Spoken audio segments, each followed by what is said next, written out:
Aujourd'hui, j'ai la chance de m'occuper des jeunes pour la MLJ au sein d'un dispositif sur une durée de 15 jours, donc en intensif. Mon travail est de pouvoir les accompagner.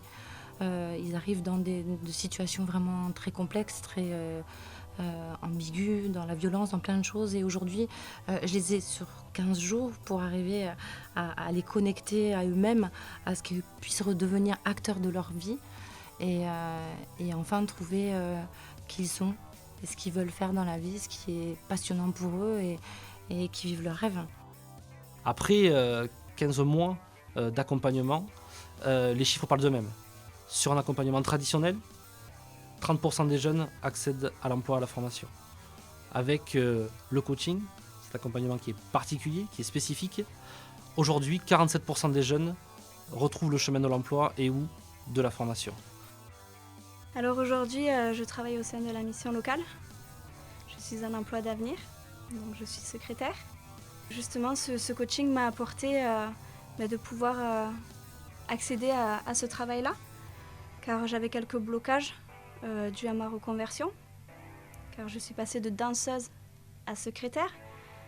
Donc ça m'a beaucoup apporté à niveau personnel, de savoir où étaient mes freins et pour aller au-delà. Ça m'a apporté beaucoup de choses, de la motivation, de la détermination. J'en ai appris beaucoup plus sur moi-même, sur les autres. Ça m'a aidé aussi dans la vie et professionnellement. Plus motivé que jamais et que j'ai pas envie de descendre la pente, au contraire j'ai envie de la monter même si elle est énorme. Et ouais, j'ai vraiment envie d'avancer quoi. Je me trouve mieux parce que quand je me regarde maintenant dans la glace, je vois que je sais qui je suis. Alors qu'il y a un an, je ne savais pas du tout quelle qualité j'avais, quelles compétences j'avais déjà développées. Et ce qui m'a permis de maintenant savoir où je vais, donc je m'aime. Aujourd'hui, je travaille dans une structure qui s'appelle le SAGE. Je suis en contrat de service civique. Je suis à l'accueil de ces personnes qui sont exclues. Ce que j'ai découvert chez moi, c'est ma patience, mon écoute et vraiment ma passion pour le métier du médico-social. Parce que accompagnante éducative et sociale, c'est vraiment ce que je veux faire. Et avec ce coaching, avec ma conseillère de mission locale, j'ai pu réellement voir tout ça. Alors jusqu'à maintenant, c'était novateur de faire intervenir des coachs au sein de notre structure pour les jeunes qui en ont bénéficié. Aujourd'hui, on passe à l'étape supérieure. L'objectif, c'est que nous puissions passer de 200 jeunes qui bénéficient de coaching aux 4000 jeunes de la mission locale. Et pour cela, c'est assez simple. Il suffit de former les salariés, les conseillers, à ces méthodes pour avoir un accompagnement encore plus efficace et encore plus rapide. Là aussi, toujours dans le même objectif, un retour à l'emploi et à la formation.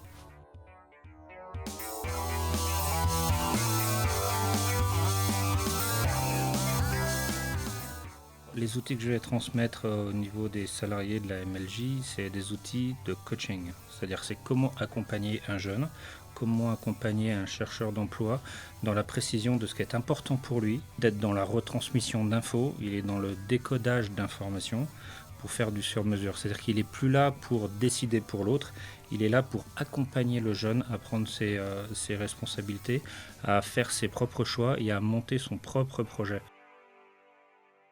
J'étais vraiment rentrée dans le je conseille, tu exécutes. Je conseille, tu exécutes. Et je pensais forcément que mes importants l'étaient aussi pour le jeune. Alors qu'en coaching, on va vraiment reprendre les importants du jeune et on va travailler avec ça. Donc du coup, ce qui en découle, c'est qu'on se met à travailler ensemble. Aujourd'hui, je me sens un peu plus armée et j'ai beaucoup plus de compréhension vis-à-vis de certaines problématiques et j'ai plus de facilité à diagnostiquer et à établir un plan d'action avec le jeune. Je trouve que ça va plus vite. Les jeunes sont très satisfaits parce qu'on les responsabilise, on les prend plus comme des gamins et du coup ils se sentent importants et se sentent valorisés. Et ça c'est vraiment le plus important et je pense que c'est l'essence même de notre métier à la mission locale. J'avais tendance à fixer mon objectif que essentiellement sur le résultat, ce qui compte pour le jeune, mais peut-être en perdant de vue que chaque jeune est différent Et que même si l'objectif peut être le même pour certains, donc la formation, l'emploi, la manière d'y parvenir ne sera pas la même. Et la formation m'a permis de reprendre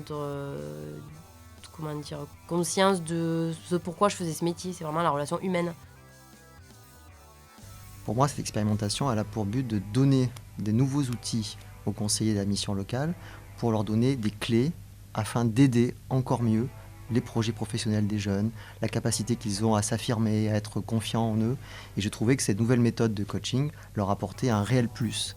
C'est important que cette expérimentation-là se fasse sur Alès, qu'on puisse évaluer si ces résultats sont favorables, parce que l'idée, bien sûr, c'est, si ça fonctionne, d'en faire profiter toutes les missions locales du territoire et surtout tous les jeunes qui sont en demande et qui ont besoin peut-être de ces outils-là, de cette écoute-là, pour développer toute l'énergie et toutes les compétences qu'ils ont forcément en eux.